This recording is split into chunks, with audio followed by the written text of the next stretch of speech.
Good morning, fish keepers. Cam here from thefishroom.co.nz. We've done it. We've made it to another Friday. Let's celebrate with coffee. Oh, that is good. Oh, that is really good. I'm going to enjoy that coffee. Right, so in the wings, we've got Mr. John. Let's push some buttons and bring him on. Good morning, John. How you doing? Good morning. I'm doing very well, thanks. You? I'm really good, thank you. Happy Friday. Yeah. Woo, Friday! So I've got a wee list of things to go through. A little bit of admin stuff, a little bit of other fun stuff, and then we can just talk about fish and aquariums and let the conversation do what the conversation wants to do. Sounds good to me. Cool. So first of all, today's obviously Friday, so we're obviously here doing our live video, but it also means that our fortnightly podcast has been released as of this morning. So there's the one that we had Camille Hazy on, of Hazy Aquatic Designs, Aquarium Designs, or something along those lines on Instagram. So he is a aquascaper from, I want to say Poland, but I don't want to be 100% sure on that one. He's definitely from Europe. It was a really, really interesting conversation we had with him. He talked about his inspiration, how he went about his research to work out what he was going to put in his aquariums and stuff like that. So that was fantastic. It's available on Spotify if you're interested in that. And also we have released another blog for this week because we released the podcast with Camille regarding aquascaping. I thought it'd make sense to do a blog regarding something to do with aquatic plants. So this week's topic is substrate and how important it is, and how important it is having a deep substrate when trying to grow aquatic plants. I think a lot of people start off having issues with their plants because their substrate to start with is too small. So this one's basically talking about the benefits of having a deeper substrate for growing aquatic plants. So I thought it kind of tied in really well with the podcast that was coming out today. So yeah. Good morning, everybody that has popped on. Thank you for joining us. Much appreciated. So some other things. I think it might have been 2 weeks ago, put a photo up of the stand in the shop. We'll put some aquariums on top of that during the week or late last week. So I've been watching the sunlight going on them because we've got 3 tanks that are all sitting beside each other. All right. Because we've got skylights up in the roof. Depending on the sun angle, it goes through and hits the aquariums themselves. So with the 3, I was going to do a dwarf Tanganyikan tank, a blackwater tank, and what I'm calling a basically happy-go-lucky community type aquarium. So I didn't want the sun blasting that one because it's going to be growing plants, and plants in natural sunlight don't go so well. But I was quite happy for the natural sunlight to be blasting the blackwater, because natural sunlight with blackwater causing a bit of algae goes really well. So like two completely different. Does what nature does. Yeah, 2 completely contrasting aquariums does 2 completely contrasting things with different lights and stuff like that. So I've worked out the order of which I'm going to be putting them in from where the sun has been going. So I'm quite happy with that. So next week I'll begin filling up, putting some substrates in and some wood and that kind of stuff into the blackwater one. I've just ordered all the substrate that I needed for the happy-go-lucky tank, and I'm still fiddling around with what I'm going to do with the dwarf Tanganyikan tank. But there's a little bit of progress happening for the displays in the shop, which I think is really exciting. I'm looking forward to having some fish tanks in the shop that you can enjoy and look at, as opposed to just ones with fish are for sale. Yeah. Must be good to have that amount of fish tanks at your disposal to just try so many different things at one time. Yeah. Well, I had this empty wall, and I was like, well, I don't really want to put stock on it. I want to put some wet stuff there because that's why we're here. So yeah. Coincidentally, the stand is big enough and has been designed that underneath it we're going to put some shelves that are going to have things like wood and rocks and stuff in it. So it still will be purposing for some sort of shelving for stock, but it's predominantly for the fish. Nice. So that kind of segues me quite nicely into this.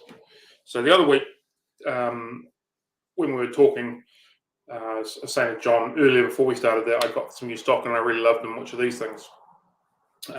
And John said, hey, bring them on and show them, but I had moved them because otherwise I would have been looking at them the entire time we were doing our stream. So we got some of these in the other week. I think these are super cool. So they're basically just slate rock that have been essentially just grey silicon together. So really rad. So I'm thinking about, and most probably going to use these in the dwarf Tanganyikan tank. I think they'll work quite well for that. Yeah. Definitely. I haven't quite established what fish I'm going to go with. There's a short list of 3 or 4, but I think they'll work really well, and they're just phenomenally cool. So I'm looking forward to having a play around with them and putting them into the display setting and seeing what I can kind of create with them, because obviously they're pre-formed. You can't adjust and tweak and twist with them. No, but they'd make a really nice backdrop in the corner. Kind of have the rocks all come down from one side. Yeah, so like I'm sort of imagining like this is right at the back, kind of curved all the way through, almost like a 3D background type scenario. Yeah, totally. And having it open in the front with some smaller, or maybe some shells or some shellies. I'm not something along those lines. I think would work quite well. So maybe build the substrate up quite high from behind, so they come up quite high behind it, so it gives some depth and that kind of stuff. So no, absolutely, really cool. Very much looking forward to playing with them. All of the pieces are all unique to each other as well, so it'll be another week challenge to try and marry them together, and that's the right shape that matches that sort of shape towards the ends. But have you got a lot of them, and have you got a lot in stock just now? I've got 4 at the moment. I'm going to order some more because I don't think 4 is going to fill up too much, and obviously I want to sell a few at the same time, so I'll probably order half a dozen or so more as well. Yeah. Cam said that the twist and valve. That's what I said last week, wasn't it? Yeah. I agree. Some sort of a longer, taller plant running through that would probably work quite well. Just contrasting color and shape and everything. I think would be I'm really looking forward to having a play with them. I think they're really, really cool. They are available on the website already as well if you've liked the look of them and want to give them a go. They're very, very cool pieces. So, I'm definitely looking forward to having a wee play around with them. So, also, a few weeks back, I put a post up about how I was playing around with so let's go back to that. So they're a rock formation, a slate rock formation. So essentially it's just a whole bunch of thin slate that's been grey siliconed together to turn into basically a display piece.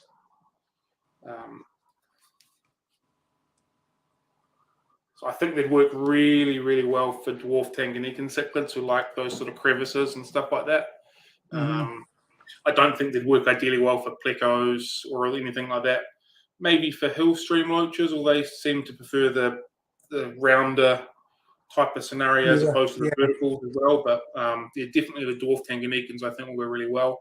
Or even potentially if you're looking to do some sort of a mountain type aquascape, they could work quite well as well, with maybe some also sticking at the front. If you have the right kind of substrate, you could have it lying flat and built onto it as well. That's another way of incorporating it. Yeah, absolutely. Different heights to different positioning. Yeah, quite right. There's lots of things you can play around with these with. Very, very cool. And from the front, they've done really well. You can't really see that they're being glued together. Yeah. Which is nice. Yeah.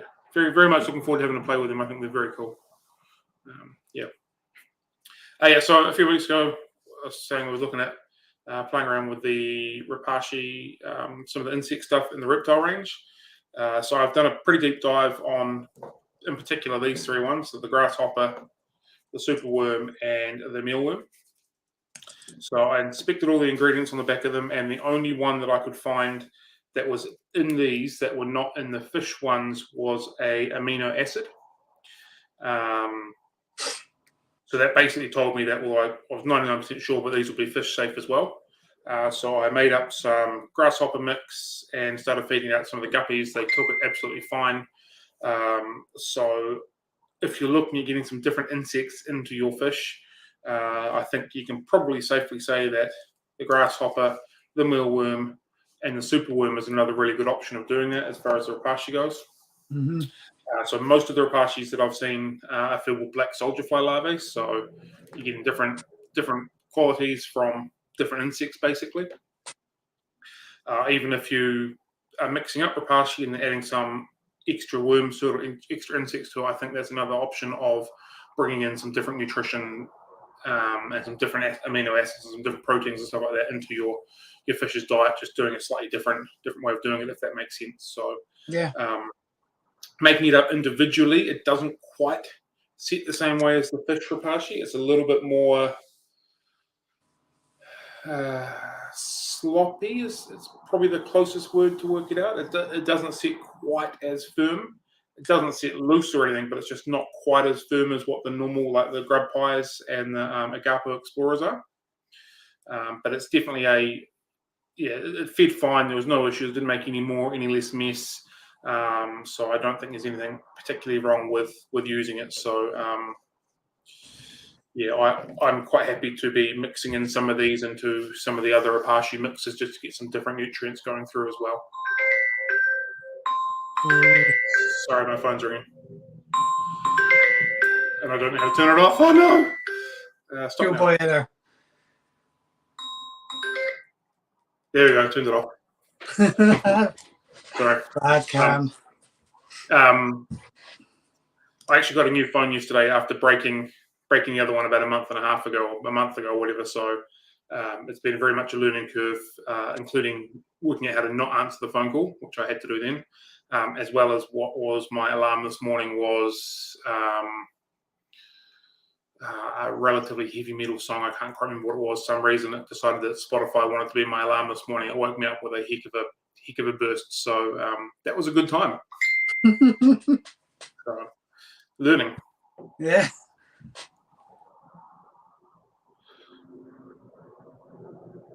I agree. Rapashi is great. I'd love to listen to the interview.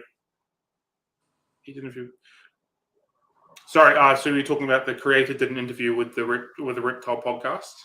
I think so. Yeah.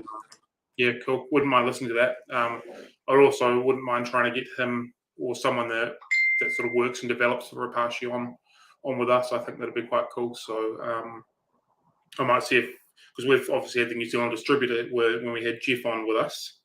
So I might make contact with him and see if I can get some contact details for the creator and see if we can get him on and have a wee chat with him, which would be kind of cool. Yeah. For discus, I would run with grub pie or Agapo Explorer. The discus we have, get Agapo Explorer. A little bit hit and miss with it.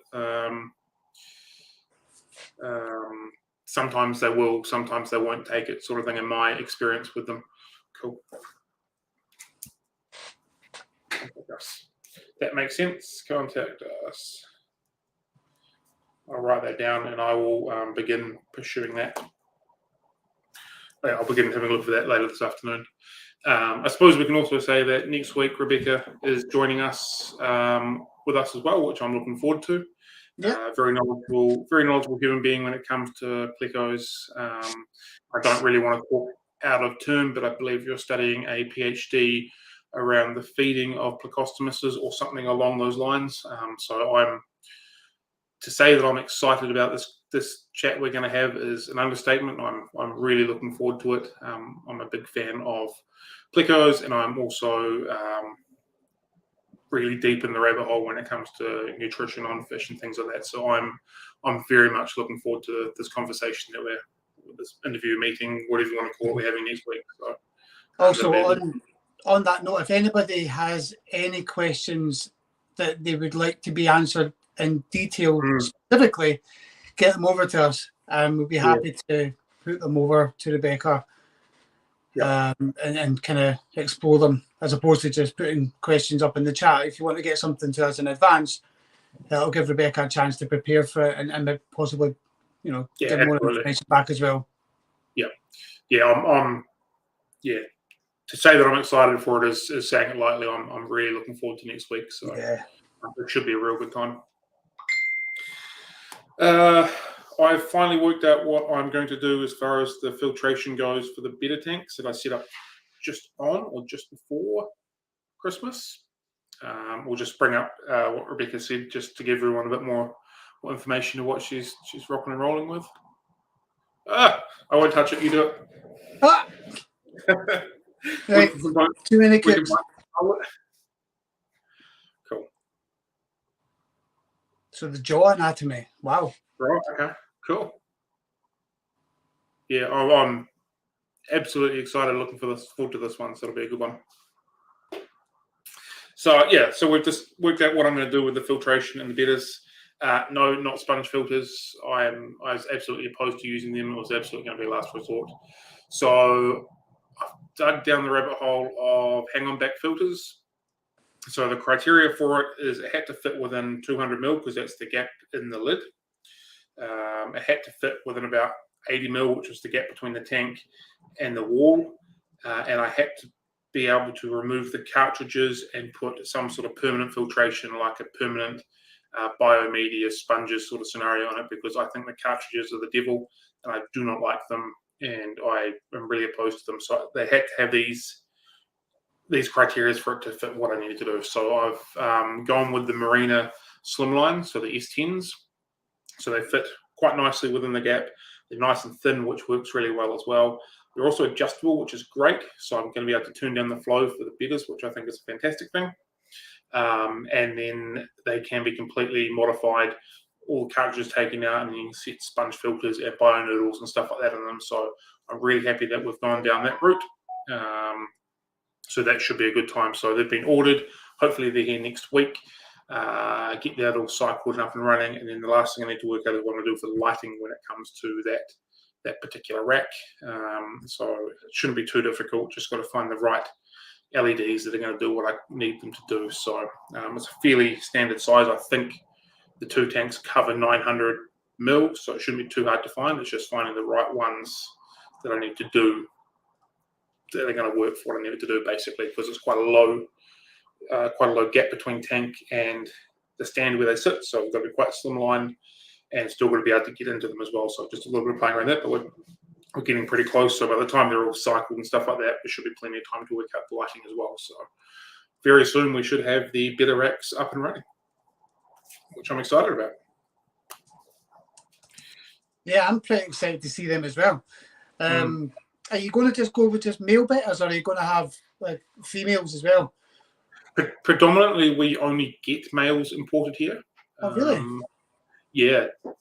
Every now and then females do come in. Like there's plenty of females hanging around. There's plenty of breeders that have got females, and there's lots of breeders working on lines and stuff like that. So it's not hard to get females.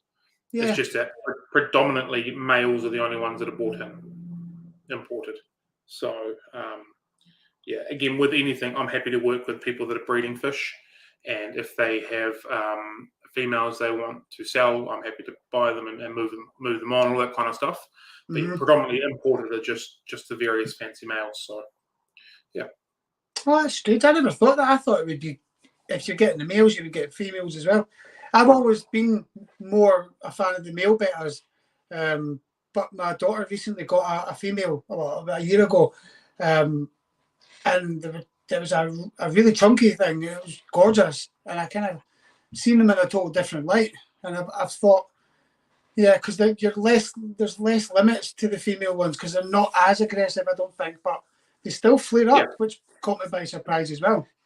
Yeah, totally agree. I think the males come in because they're prettier, they demand a better dollar, and that's how the importers and stuff work. They're there to make money, so they're going to get the fish that sell, and the females don't sell as well. That would be my theory. So, and yeah, basically, you're right. The gaps in the lids aren't good, and that's what I was trying to fill. So, the slimlines, there's a little bit of gap on each side, so I'm going to push them to one side and then put a pothos or something like that in that to fill that gap. And the lid has also got a corner cut out, which is for the cords to go in for the heater and stuff like that as well, which I'm going to put a pothos in there as well. So it's watertight or airtight per se, but just trying to fill those gaps up. And it also will then mean that the plants coming out of it become part of the filtration, as we all know, but it then also continues to build that jungle rainforest type feeling within the fish room itself, because there's more greenery that's coming out and around. So that's kind of where that's heading, where that's working. Cool. So another little thing that I have been working on, a few weeks back, Cam brought up the idea. Cam from the Aquarium project brought up the idea of doing a podcast, specifically designed basically for New Zealand and New Zealand aquarists. So him, myself, and Ryan, who we've also had on here, got up at stupid o'clock in the morning on Wednesday morning and decided to record a podcast. So that's now in the hands of Cam. I'm not quite sure what it's going to be titled, but we're hoping to produce a podcast once a week. I have no idea on when it's going to be released. I've got no idea on anything else other than that, because it's Cam's baby and he's dealing with it. But there is some extra fun stuff coming out from that. So that'll be good. The first episode we did was just a nice and simple one. We discussed, basically the five best beginner fish. And I don't think none of us agreed on a 5 that we all brought up. We all agreed on some, but not. I don't think any of us all went, yep, that's perfect as a perfect 5 list. So It's been really interesting because we're all in different parts of the industry, all in different parts of the hobby. So it's really interesting to hear different thoughts and mindsets of different stages. So I think that'll give a lot of value to a lot of people. So I'm not entirely sure when that's going to come out, but it's definitely something that we've recorded, and Cam's set to edit and get things moving. So yeah, that'll be a fun time as well. So I suspect that he will share it on his page when it's ready to rock, and we can do the same thing. So be fun times and some different fun things to listen to. Yeah. Definitely. Yeah. So I think it's something that's probably, I don't want to say needed within the hobby here at a podcast, but it's definitely has its advantages and has its it's fun aspect to it, I suppose, because we've all kind of got the same mindset that keeping fish should be fun. So hopefully we can have a bit of fun and it's not too serious, and everyone gets a bit of value out of it. Absolutely. Cool. So the last couple of things is always fun. Absolutely is. So it's not quite that fun at 6 o'clock in the morning, but that's okay. Yeah. We are talking about it. I just brought up that we got up at stupid o'clock in the morning and decided to talk about fish like the idiots that we are at 6 o'clock. So whenever you've finished your editing and you've got it ready to rock and roll, it'll be released and everyone available in everybody's ears. Oh, so he's working on it today. That's good. Yeah, cool. Take your time. There's no rush, man. Like, it is what it is. New things always take time, so you'll work out your own stuff. And now that I've told the world, I'm sure the world will go, hurry up, Cam, get it done yesterday. Just to put some pressure on you. No pressure. So we've got some new fish that are being released either today or yesterday or tomorrow. We've got some electric blue acara that have become available, decent quantity of cherry barbs, which are really, really cool. Some thick lip gouramis, which I haven't had in the shop before, which I'm really enjoying looking at them and watching how they interact with each other. So Pistogramma agazizii, they are available in the shop, but we haven't got the profile done yet because I forgot to tell John that they were needed to be done until about, 15 minutes before we started this. So that's my fault. I'm sorry. That's okay. I'll get that done. Cool. I'll jump on that once we're finished. Cool. No rush. It's my fault. It happens when it happens. So those of you that don't know, John writes all the profiles for the fish that we have and the plants we have in the shop. So basically the way the process works is I'll get new fish in. When I order them, I'll say to them, look, we've got this coming in. I need it ready in 2 weeks' time because fish come in, we hold them for 2 weeks' time. And then basically the day of or a couple of days before, they're ready to go. He gets the profile over to me. I get all the other stuff done on the back end. Fish get released from back, go to the shop, available on the website, away we go. Except in this case, I forgot to tell him that I had the agazizii coming in, so that's entirely my fault. I'm sorry. That's okay. I forget to do them sometimes. So this is true. Yeah. And also we've got some longfin bristle nose that are available and coming through, as well as some paradise fish, which I am really actually enjoying. I think they're really cool. I'm loving how long the finages are on them. They're beautiful fish. So first time I've personally ever kept paradise fish. So yeah, I'm pretty on them. They are quite nice fish, yeah. One of the longest, I think it was one of the first fish that was imported into the hobby back in Europe. Yeah, the first 100 or so fish that came over as ornamental fish, paradise fish was one of them. And it's been in the trade ever since. So, cool. One of the OGs. Yeah, I've always been told or read and heard that they're really aggressive sods, but so far I haven't noticed the right setup. You got them in the right setup, they're okay. They can be aggressive towards dwarf grammies or similar looking fish. Not surprised. Standard stuff, but if there's lots of plants, slightly darker water or dimmer lights, maybe some floating plants, and you'll be fine. Yeah. I didn't realize that I had the heater on with them as well. I know they're a cold water species, or prefer a cooler water. Because I've got heaters in all the quarantine tanks. Sometimes they're flipped on, flipped off, depending on what species are in there, sort of thing. Like cardinal tetras always have the heaters on. Neon tetras don't always have the heaters on, as an example. But I didn't realize I had the heater on the whole time with them as well. So they're handling that temperature okay for now. I don't think it's probably a good idea to keep them in that long run. So I've just got to work out where I can put them in the shop, because most of the tanks are heated. I prefer to be keeping them in a cooler type situation. So we'll see where I can work that one out.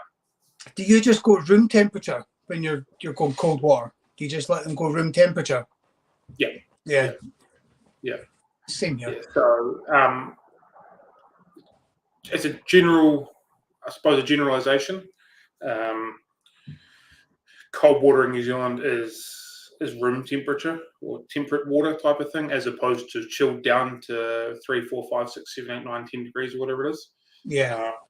New Zealand natives need a chiller. They need to be down really, really low, and they don't survive, or they do not do well if they don't have a chiller. But like your cold water goldfish, paradise fish, all that sort of stuff, cold water room temperature is pretty much where we have them. I think you're pretty much on par with us. For our minnows and sticklebacks that you would get in this local streams, you can keep them at room temperature, but to get the best out of them, you really need to be dropping ice in there to keep it cooler down.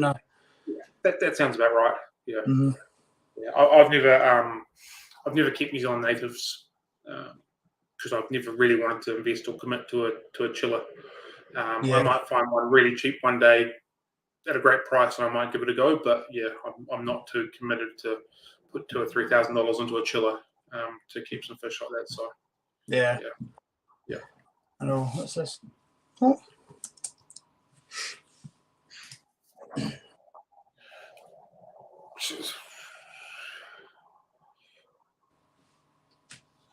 Interesting. What sort of eels do you get over there? The same as we do, or European eels? Okay. I think they're called. I don't know. Rebecca will know the scientific name for them, but I know they're European brown eel. Okay. Yeah. So they're different to the ones that we get. Are they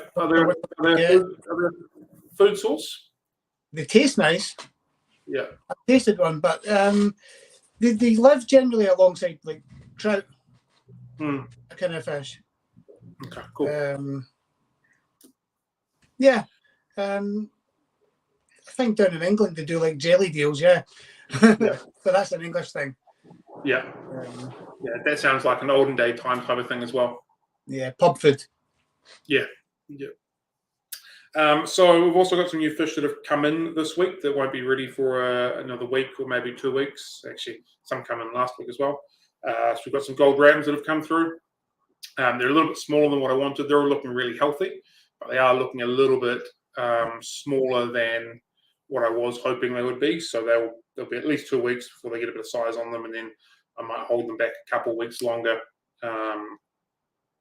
just so they get a bit of size on them, so they're decent and sizable to sell them. Although I've got no objection selling smaller fish, I think it's nicer to sell slightly bigger fish because it just sort of feels like you're getting a nicer fish. Does that make sense? When they're showing a little bit more colour and just a bit more size on them. So, number one priority is making sure they're healthy, but I think we'll possibly grow these out just a little bit longer just so they've got a bit of extra size on them before we move them on. We've got some more electric blue rams in. These are absolutely amazing. Predominantly males. They're a great size and they look absolutely show-stopping phenomenal. I think I'm probably going to end up keeping one of them for the happy-go-lucky tank because that is just absolutely beautiful. So they'll be coming through in a couple of weeks' time. Got some starlights. Again, they've come in far too small than what I would want. I was told to me that they were between 2 and 3 centimeters. They're probably between 1 and 2 centimeters. So they're very small. So I'm not sure whether I grow them for quite some time because they do take a bit of time to grow and then charge them at full retail because there'll be at least 4 or 5 months worth of growing, or whether we drop the price significantly to make it more according to what the sizes are. So I'm not too sure what we do there, but they're definitely really small and far smaller than what I was hoping. So I'm just on a little bit 2 minds of that, but it'll be at least 2 weeks so I can make my mind up on that one anyway. Yeah. Got a lot of lovely pearl gouramis in. They're a beautiful fish. Yeah, absolutely stoked with these guys. They're absolutely phenomenal. They're stunning. I'm really, really fond of pearl gouramis at the moment. They will be making their way into one of the display tanks that we're doing. They're a good sellable size. Everything's looking so good so far. So yeah, they'll be fine within 2 weeks. I can't see anything going wrong with them. But yeah, they're beautiful fish. So I'm really looking forward to them. I wish they would stay just a little bit smaller at full adult size. I'm not thinking like dwarf size, but maybe if they're a centimeter, maybe 2 centimeters smaller, they would just fit into so many more aquariums and options. But that's just me. Yeah. Also got small fish. What's that, sorry? There's so much more you can do with small fish. Yeah. They're so cool, just a touch too big for what I would ideally like for them to be, but you can't mess around with nature too much. Got some beautiful orange swordtails coming through. Nice. They're a really, really nice orange color. I'm really happy with them. So they're growing out. They should be good in a couple of weeks. And I'm not much of a swordtail fan, but we've also got some really, really nice red tuxedo swords coming through, which I'm really stoked about. Them and the koi swordtails are probably 2 of my favorites that I've seen in the last year or so. And these red tuxedos are absolutely gorgeous. So I'm looking forward to putting them through and having them in the shop because they're definitely a grade above the other swordtails that we've had coming in recently. So I'm pretty stoked with that. So yeah. So that's what I've got. That's my whole list of my week and stuff like that. So it's been a pretty messy week for me. I feel like I haven't really achieved too much majorly. There's been a lot of up and down off the seat and not being able to completely concentrate on everything. But how are you finding shipping at the moment with everything else, about all the crazy stuff that's happening over there? Yeah, so into the South Island, which is where I am, no issues whatsoever. I've been watching it quite closely at the start of the week. There was 5 regions that we couldn't send to because there was absolutely no access to it. Tuesday it was down to 4 regions. Wednesday was 4 regions, and some more were opened up. I think at the start of the week it was 3 to 4 days delay into Auckland, and last time I looked, it's 1 to 2 delays into Auckland, which is 2/3 of the way up North Island. Right. Auckland got a decent chunk of the weather, not as bad as things like Gisborne and Hawke's Bay and stuff like that. But that looks like it should be good to go to most of the North Island as of next week. So we've been holding off on anything live, anything frozen, anything perishable to those regions. But I think as of next week, a lot of it should be okay. I'll still be a bit dubious sending things to the Hawke's Bay and the Gisborne region because they were hit pretty hard. So we'll just keep an eye on that one. But I think Auckland, I think Northland might still be a bit of a touch and go, which is above Auckland. But yeah, sort of Auckland and down through the centre and through the other side should be okay as of next week. So that's good. Yeah. These things are getting back to normal. That was wild. Yeah, a lot of the backlog should be run through as well. Like I've had no issue sending things like Rapashi, for example, gets stuck in transit for a week. It's not the end of the week. end of the world. But yeah, anything alive or perishable is a little bit different to that. So yeah. No, good. Yeah. So I haven't really heard too many accounts of people that had any major issues with their fish at this point. I'm sure there probably has been, but I think people are more worried about things like housing and family and stuff like that, which is a fair call. So yeah. Not a good time, that's for sure. No. Anything else from the horizon? Have you had any more storms coming in, or? I heard on the news this morning that the Hawke's Bay area, Gisborne region, were due for some more pretty heavy weather coming in today or tomorrow. So that's far from ideal for those people. But yeah, believe it or not, I don't watch the news very often. I don't listen to the news very often. I only hear the radio news in the first 2 hours of each morning or 3 hours of each morning when I listen to the radio, and then I turn it off after 9 o'clock. So I'm not really up to date too much when it comes to what's going on in the world, and I choose to kind of put my head in the sand or just ignore it because I can't control things. Can't control it, so why brings you down anyway, doesn't it? It's depressing. Yeah, I haven't watched the news, read newspapers, listened to radio news for I don't know since I was about 20 or something like that. I just thought, this isn't good for the head, so why do it? So yeah. Exactly. There's too many fish to look at anyway. Too many blogs to be reading, podcasts, fish. Yeah, for sure. So yeah, that's where that's at. So fingers crossed it's not as bad as what they say with today's weather, but I'm sure they'll know in the next day or two what it was like or how bad it's become. Yeah. Got a wee chat going on. What are we talking about? Lamprey.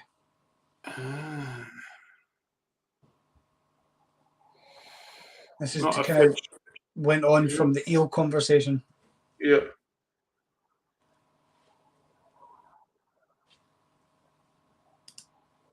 Yeah, they're kind of creepy, those things. Not really float my boat so much. I think I was something on TikTok. There's a lady up in the North Island who does a lot of diving and stuff like that, and I'm pretty sure she went out one day and caught some to eat and stuff like that, and they just creep me out. They're just not something for me. No, just a bit too creepy for me. So, but that is what it is. That's the ones that have got that round sucker thing on the end, like a leech, but obviously, yeah, that's the one. They're just creepy. They just don't look right. I suppose a lot of people can say the same thing about plecos, but lampreys just don't look. Nah. Keep them away from me. Thank you very much. Yeah. Anything new developing over there as fish-wise go? Anything like that? Not really. One of the annual trade events that, every 2 years, it's called Aqua. They've announced that they are opening that up to the public for the first time this year. I did see that. Yeah. I was going to be going down there anyway. When it was a trade one, I had plans to go down, so it'll be interesting because a lot of people that we talk online will probably be there as well. So it'll be a good chance to put names to faces and meet people in person. So I'm looking forward to that. That's October. Were you going down as a trade part of it, or were you going down as a hobbyist? I would be going down as trade. Okay, cool. Yeah, probably with CO2 art. Yep, cool. So for those that don't know, do you want to explain your role of what you do with CO2 art? For the CO2 art in the UK, I head up the sales team. Well, the sales department is myself only. And we've recently changed from selling to the public direct through our own website to trade only. So now we're only selling through high street shops. So I'm kind of working on a new system and getting it all established and kind of building from the ground up. A new sales, basically rewriting our sales tactics. So yeah, that's got my head pickled most of the time just now. But I look after the social media as well. I've done that for about 5 years now, and only recently just changed role slightly to incorporate the sales as well. So yeah. CO2 art is here. It's just not that prominent. I think it's more here from individuals that have bought parts in as opposed to commercially sold that I'm aware of. But yeah. Mm-hmm. Yeah, that is going to change though, because I have been speaking to one of your importers who is actually building an aquascaping studio, like a gallery, and he's going to be shipping wholesale to the shops as well. So cool. I know he's been round. You've met him, Cam. So yeah, that's looking positive. Cool. It's a good step for New Zealand hobby. Mm-hmm. Do you work with any other? Are you working with any other companies or just them? Well, I've got my own online kind of side project called Love Fish Keeping, and that just sells some bits and pieces. I do the Pleco plushies and some botanicals, some fish food. I'm building on that. That's just really small at the moment, so it's taking its time. Yep. Yeah. Cool. That's all I'm doing in the UK. Yep. Oh no, don't. Sorry. The Practical Fish Keeping. Oh yeah. Yep. The magazine. I do their content as well. Yeah. For the Facebook and Twitter and Instagram. Cool. Yeah. Magazines, physical magazine predominantly, or are they online more now? Well, physical. I've got one here actually. That's one of the magazines. Yeah. Magazines still pretty big over there, or are they? They are. I mean, they have made the price of paper has gone up. So I think what PFK are doing just now is they're trying to shift over to a digital platform. They've recently launched a new digital platform where you pay the subscription and you get access to all the back catalogues and articles and things. So it's quite a good resource for a lot of different guides, good advice, inspiration, things. Yeah, it's still a popular magazine. I don't think it's available here in the sense. It's definitely not available in like news agency sort of scenarios or supermarkets, from my understanding. I don't think any shops sell it, but I know you can get them sent over. Yeah. I think for several years ago, I had a subscription to it and Amazonius magazine. New magazine, yeah, I know that one. Yeah, so I've got a few of them hanging around the place as well. So it'd be cool if I think it's the freight to get them boxed into over here and how long would it take and all that sort of stuff almost makes it not sort of worthwhile bringing them over, sort of thing. Yeah, you can subscribe to digital and you can access them, the full magazine digitally now. So not quite the same as flipping through a book, though. No, it's not. I know. Yeah. It's just there is something nice about it, isn't there? Yeah. Putting a piece of paper between the pages to index it when you want it. Yeah, well that's it. And you get nice big images like that as well. Yeah. That you just don't get. It's not the same. Not quite the same, yeah.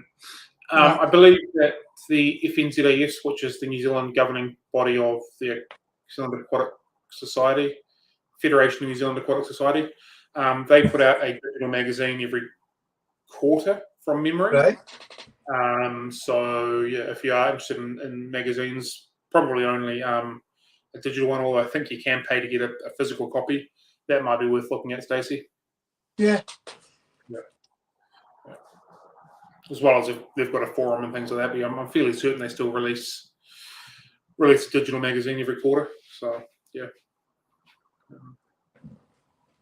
it's just not quite the same with digital stuff to the physical when it comes to books and magazines and things like that. Even the digital one, you've got to turn the page, and it does create almost like a magazine, not on screen. It simulates the page turning, but it's just not the same. Yeah, I managed to get myself away from CDs onto Spotify. That transition was okay. I managed to get myself away from DVDs to streaming, but I can't do magazines and books. I just can't. I can't do it. Reading. Yeah. I can. I have adapted slightly with the magazines just for work purposes because it's easier to clip bits of the articles and things and make content. But 100%. Books, I just don't. I've had the Kindle and I've had all that kind of stuff, but it just doesn't hit the same. Yeah. I can listen to audiobooks and stuff like that. No issues there. But if I'm physically reading, I just can't. Yeah, I just like to be able to touch and feel and mark and stuff like that. So that's just me, of course. I know plenty of people think I'm pretty crazy. And what do you mean you can't do digital? I think when people that like reading books all like it because of the smell, the feel. It's a better experience. Yeah, it doesn't have that backlight blinding you at 1 o'clock in the morning, making it harder to go to sleep. Yeah, exactly. Yeah. Morning, Judy. How are you doing? So, I suppose we can do like I've said multiple times this year. This year is moving year. So if you haven't subscribed to us on YouTube, it'd be fantastic if you did. If you haven't subscribed to our podcast on Spotify, check us out, Aquarium Frenzy, all the things down the bottom. Yep, that'd be fantastic as well. I hate saying this sort of thing, but I know that I need to do it, so I'll do it as mumbled and muffled as I can. We're also on TikTok, believe it or not. Now that I've got my phone sorted, I can start doing some more things like that. So you might want to join us over there as well. I'm not entirely sure still how I'm going to use TikTok, but I'll make it work. And we're obviously on Instagram and Facebook as well. So, like I said, this year's moving year for us, and I want to begin getting some numbers where I want to be getting them. So expect a little bit more of me saying, hey, why don't you subscribe? Smash that button. Woo! So, yeah. On that note, Frozen Food Friday will return next week. Shake your booty. So Frozen Food Friday will come back as of next week. I haven't been able to do it because, like I said, my phone was busted and it hurt my eyes really, really quickly. So, we'll be sorting that out as of next week once I sort of worked out how to use the new phone. This time next week will be a new Frozen Food video, and I'll be able to begin recording a bit more content. Got a lot of stuff planned. There's several pages that I've written in this diary of content to come through, different reviews, different profiles, different talks and stuff like that. So, there's plenty of stuff coming through, and I feel like we can get back on track now that I haven't been able to for the last few weeks. So, I'm looking forward to that, and be a good time. What's my prediction for the cricket today?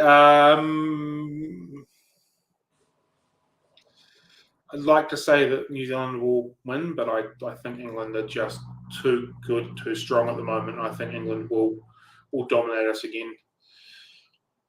Wellington, from all accounts, is pretty cold today, pretty windy today, so pretty much like England anyway. So I don't think it gives us an advantage, like if we're playing India or something like that, where we'll frosty and stuff. So England will be loving it.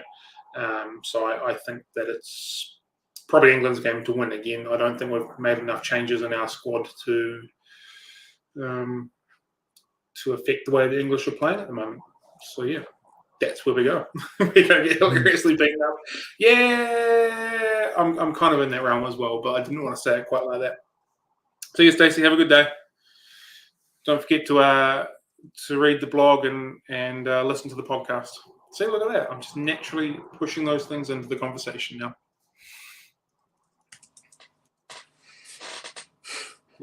You're a pro, Cam. You're a pro. Look at me go. Just like I was meant to talk junk about stuff that I do all day long. Yeah.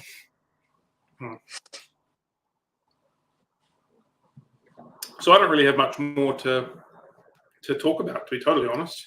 So unless there's something, unfortunately, now that Judy's just turned up, we might be about to leave. But if there's anything anyone wants to talk about, I'm more than happy to continue on.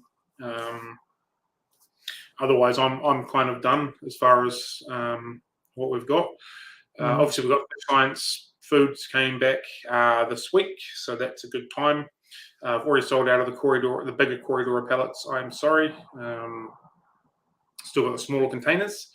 And we got bigger micro pellet containers this time as opposed to the smaller ones. So this is a conversation that I've had with the Hikari rep over and over again, that I wanted them to try and get in the bigger containers or the bigger packets of the micro pellets, because the smaller packets of micro pellets are great for people with one tank, but there's a lot of people that have got multiple small tanks with multiple small fish, and one packet of micro pellets do not last very long. And people end up buying 4, 5, 6, 7, 8 at a time, which is absolutely ridiculous in my mind.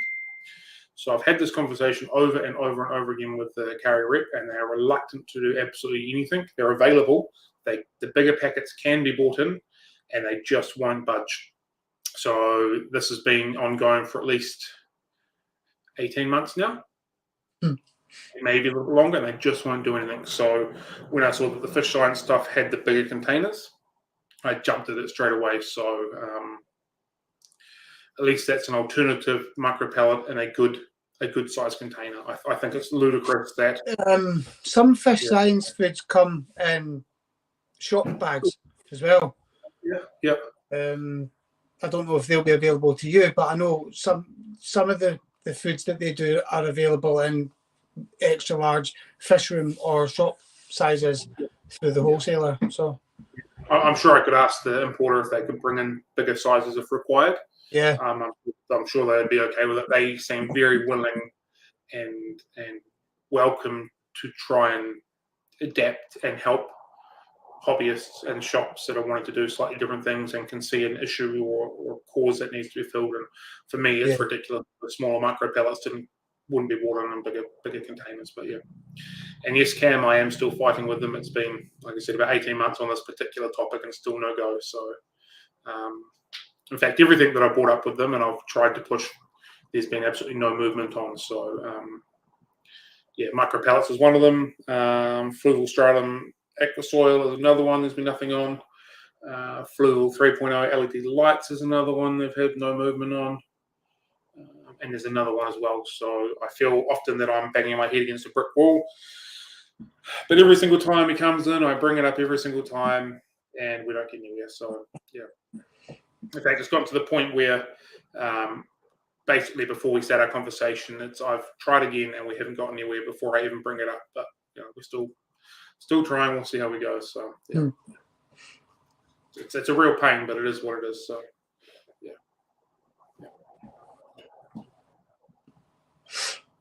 I feel like I don't want to leave our live stream on such a negative vibe.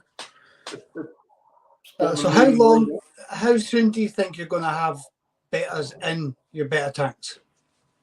How far away are you realistically? We've already got betas in the shop. So we've already got males hanging around.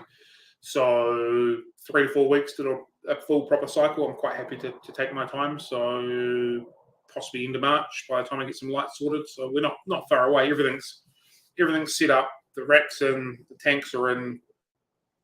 The filters will be sent whenever they turn up. And so we're realistically possibly 3 or 4 weeks. Cool. As soon as I find the lighting I want, I'll have a look at buying some betas as well. So all the tanks at the back are ready for them. So I've got a bunch of 20-litre tanks on sponges. They're all good to go as well. So it's getting them in, put them through the couple-week quarantine and bring them out. So they're not too far away at all.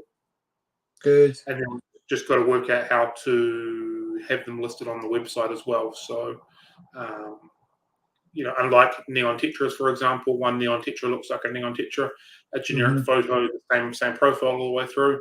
A crown tail to a delta tail, totally different looking fish.